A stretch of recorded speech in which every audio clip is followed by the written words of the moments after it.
Sziasztok! Szeretettel üdvözlök mindenkit! Ha most látod először a műsoromat, akkor üdvözöllek. A csatorna hanglemezek, hangszedők összehasonlításával foglalkozik, de kalandozunk a hifi világában is. Ha tetszik a csatorna tartalma, akkor iratkozz rá fel, és nyomjál rá a like gombra, ezzel támogatod a csatornát.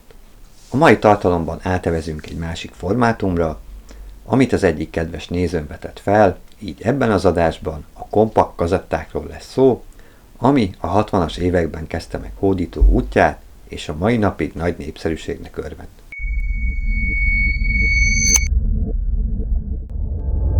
A kazettás magnók működési elve egészen a századfordulóig nyúlik vissza, de természetesen itt nem a 2000-es évekre gondolok, hanem az 1900-as évekre. Ugyanis az alapelvre akkor nyújtotta be a szabadalmat Waldemar Puzan hangjelek mágneses rögzítésének és visszajátszásának módszerei címmel. A benyújtott szabadalom címe utal a működési elvre, az elektromos jelből mágneses jelet generál, a kazettás magnó fejegysége. Ebben a mágneses térben fut egy mágnesezhető anyag, és rögzül rajta a mágneses térerőssége vagy szintje. Tehát felmágneseződik ez az anyag. A mágneses térerő függ a bemeneti jel szintjétől és a frekvenciától. Természetesen ez nem ilyen egyszerű, mert ha az lenne, akkor már túl lennénk a 100. évfordulóján a kazettás magnók megjelenésének. A feltalálónak és a cégeknek, akik belevágtak a gyártásba, nem csak magát, a mágneses teret létrehozó fejet és az előtte lévő elektronikát kellett elkészíteni és továbbfejleszteni, hanem magát a hordozót is.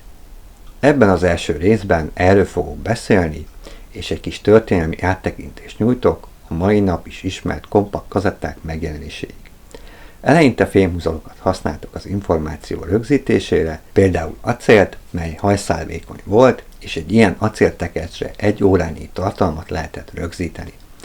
A hang rögzítésére kiválóan alkalmas volt, de a hangszerek hangját már kevésbé tudta visszaadni ez a fajta információhordozó. Ezeket az acélhúzalos készülékeket a 40-es évekig használták, bár voltak speciális felhasználási területei, ahol még a 60-as években is felbukkantak.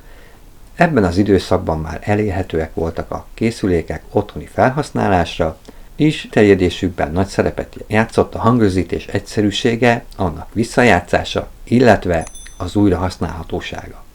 Tehát, ha nem volt jó a felvétel, akkor egy törlés után az ember újra felvette a hanganyagot. Mivel a zenei hangzást nem tudta az acélhúzal megfelelően visszaadni, ezért más anyagokkal kezdtek kísérletezni. Eleinte papírlemezes és műanyag lemezes hordozóval, amire felvitték a mágnesezhető anyagot. Majd erre lehetett rögzíteni a felvételt és lejátszani. De nem terjedtek el. Néhány év eltelt, mire eljutottak a ma is ismert és elterjedt hordozóanyagig, ami a poliészter típusú műanyag film, amire felviszik a mágnesezhető réteget, hasonló módon, mint a fotográfiai negatív tekercsre a fényérzékeny réteget. Ez az 50-es években terjedt el, és a 60-as évek elejére 3 különböző kazetta formátum alakult ki.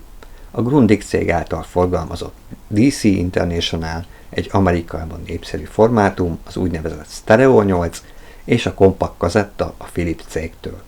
Ezt a kis formátum csatát a Philips cég nyerte meg 1963-ban a kompakt kazettával. Elterjedéséhez nagyban hozzájárult a kialakítása, egyszerű kezelése és tárolása, valamint a felhasználási terület széles skálája. A formátumot mindenki jól ismeri, de azért elmondom a felépítését.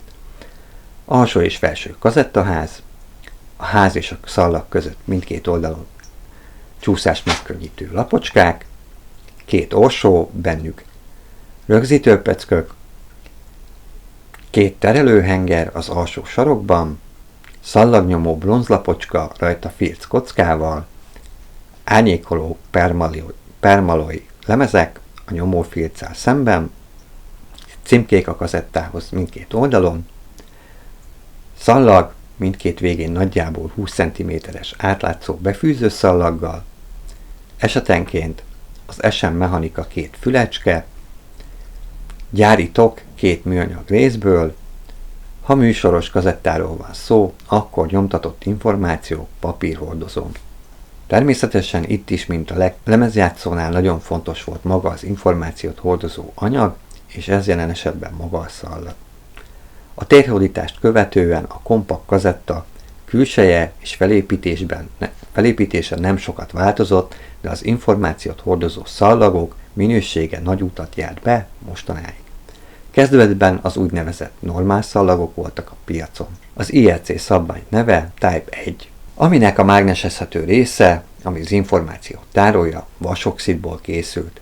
Ennek a típusú szallagnak volt egy óriási hátránya a kompakt kazettáknál, mégpedig az, hogy az alacsony sebesség miatt, ami 4,76 cm/s, nagyon zajos volt.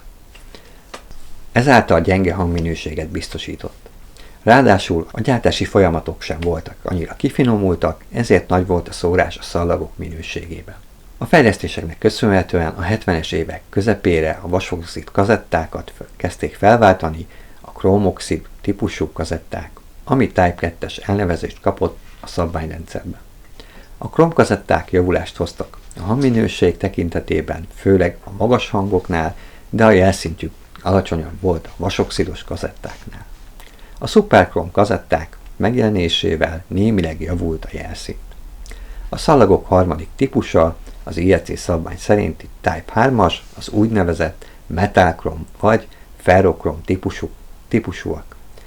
Ez egy dupla rétegű szallagtípus, az alsóbb rétegben vasoxid található a jobb jelszint érdekében, míg a felső rétegben krómoxid a jobb magas hangok érdekében. A szallagok utolsó típusa az úgynevezett metálkazetta, ami elemi vasat tartalmaz. Minőségben felülmúlta az elődeit minden tekintetben, de a megjelenését követő 1-2 évben a minőség igencsak ingadozott az előállítás bonyolultsága miatt. Az elemi vasat vákuumban viszik fel a hordozó alapra gőzöléssel. Megjelenésekor ez az eljárás bonyolultnak számított, de a fejlesztéseknek hála állandósult a jó minőség ezeknek a kompakt kazettáknak. A szabvány besorolásuk Type 4. Idáig jutott a kompakt kazettás fejlődése egy másik formátum térhódításának köszönhetően.